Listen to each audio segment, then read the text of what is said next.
Yeah, I got a show for y'all. Got a damn good show. Stephen Miller wrecked this woman. Stephen Miller, the White House Deputy Chief of Staff, is here with me now. Stephen, thanks very much for being in the arena. Glad to. Thank you.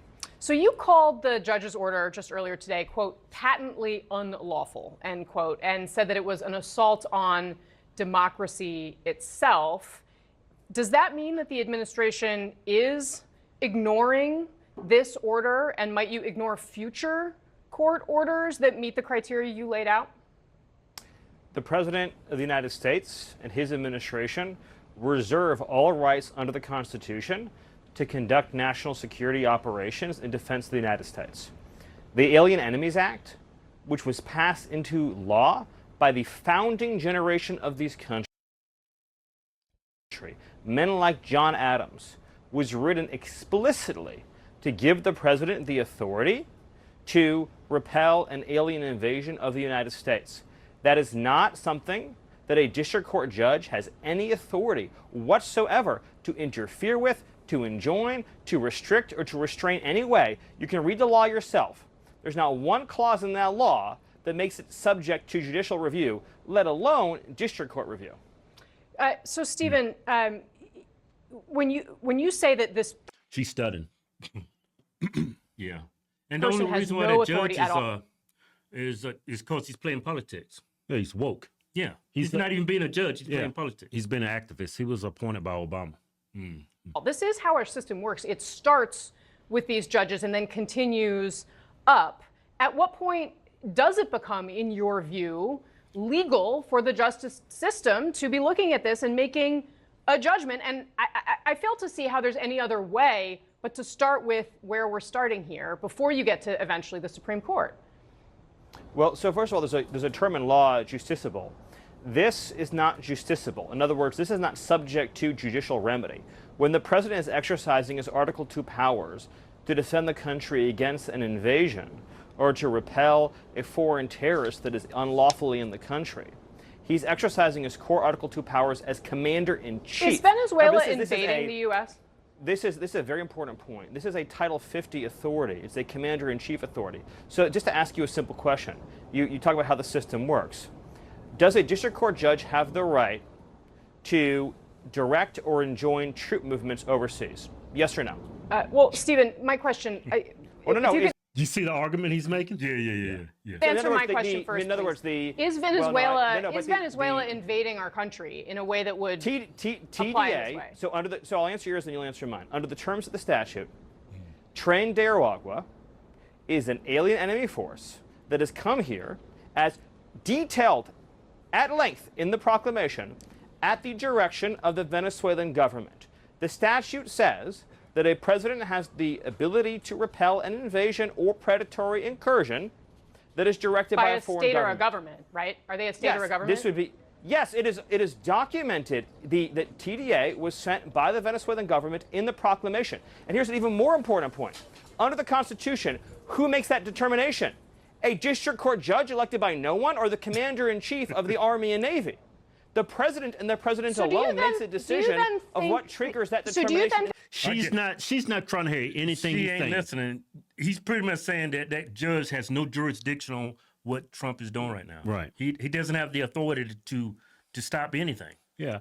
I wish these journalists, CNN, MSNBC, I wish they would fight for the actual American people. Yeah, I know. More than illegal aliens. Yeah. And these are not just regular illegal aliens. They're criminal illegal aliens. Violent criminal illegal aliens. And it's crazy. Why would a judge want to circumvent that? It doesn't make any sense to me. I know it. And in the grand scheme of things, it's just political theater. That judge knows he has no jurisdiction over what Trump does. If he's right, if Stephen Miller is right, he has no jurisdiction. Do you think we are actually at war with Venezuela, the nation state of Venezuela? You're not hearing me and you're not understanding me.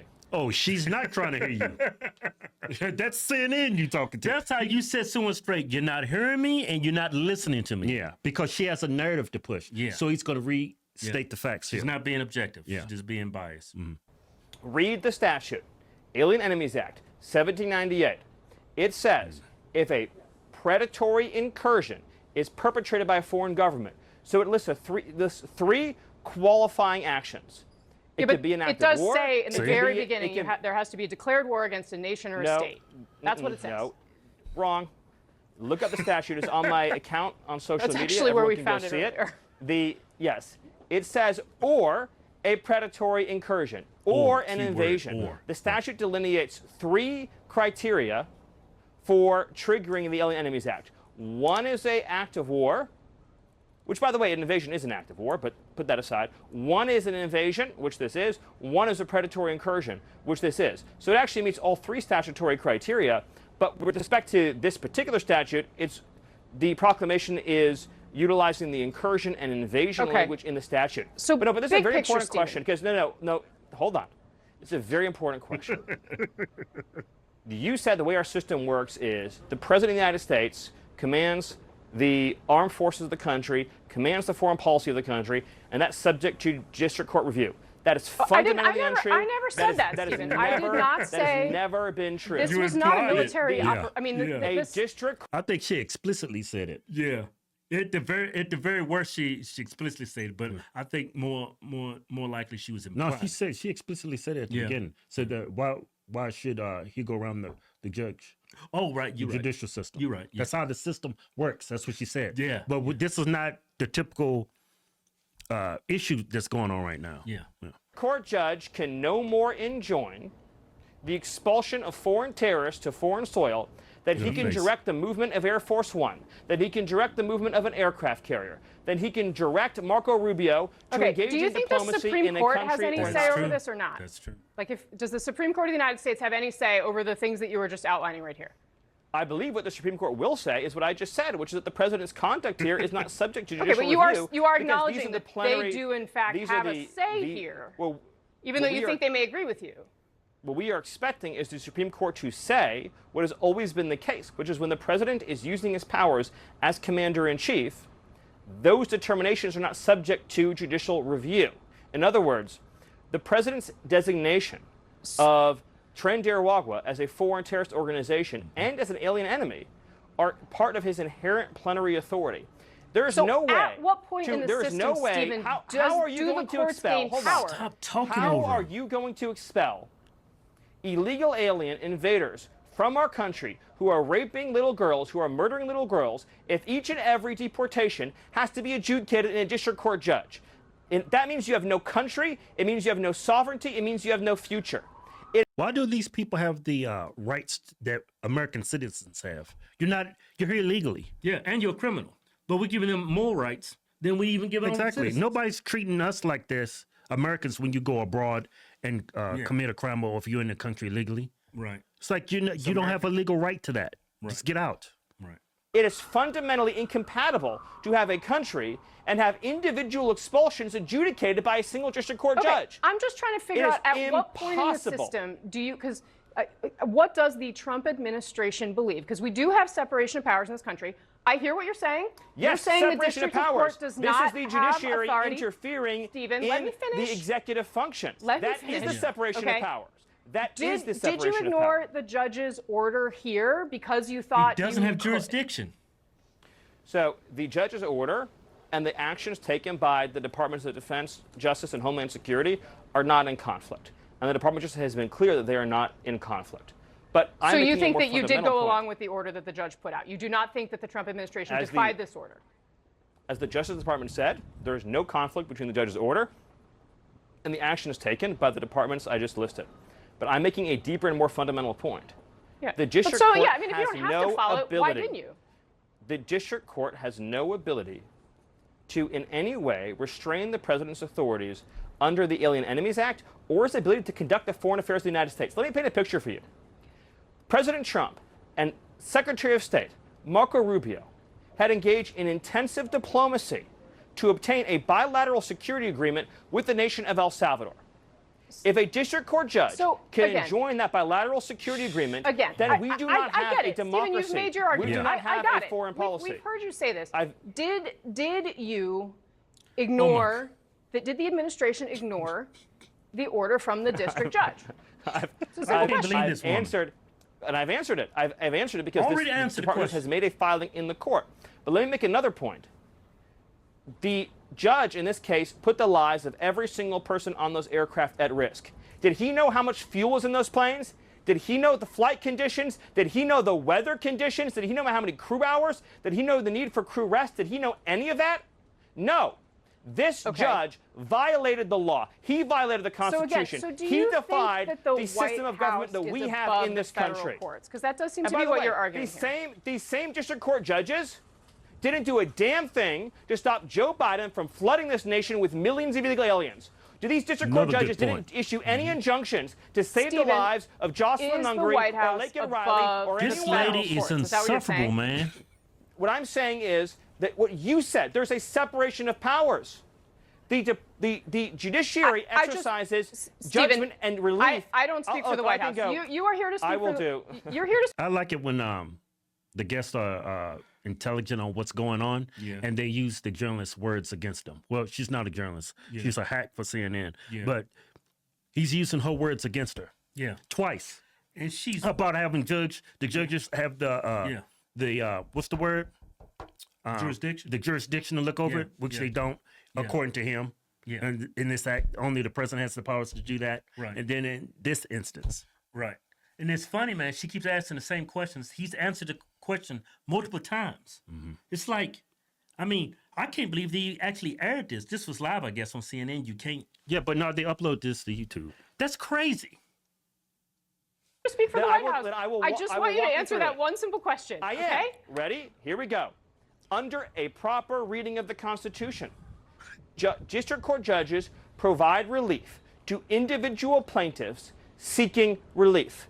District court judges do not have the authority, as a general matter, to enjoin the functioning of the executive branch, but their authority is at its lowest point when the president is exercising his powers as commander-in-chief. And I asked you a question, you never answered it. Can a judge enjoin troop movements overseas? Can a district court judge enjoin troop movements overseas?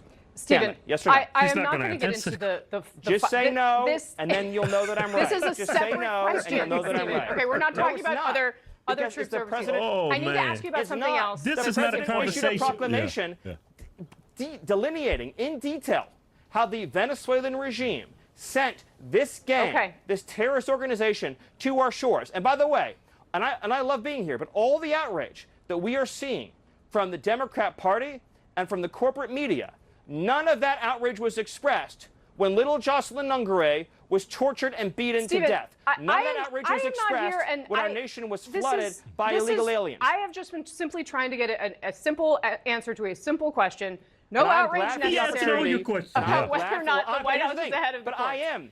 But Okay, I need to ask you one more question. I'm going to have to let you go. Democrats defending Trinidad instead of celebrating President Trump expelling these terrorists from our midst. And I'm glad for the opportunity to explain how the separation of powers does work.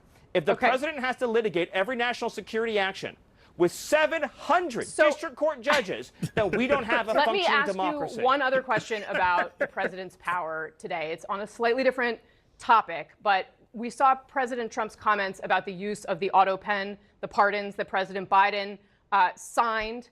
And I just want to know from you, has President Trump ever used an auto pen to sign official documents, either in his first term or since he took office a second time?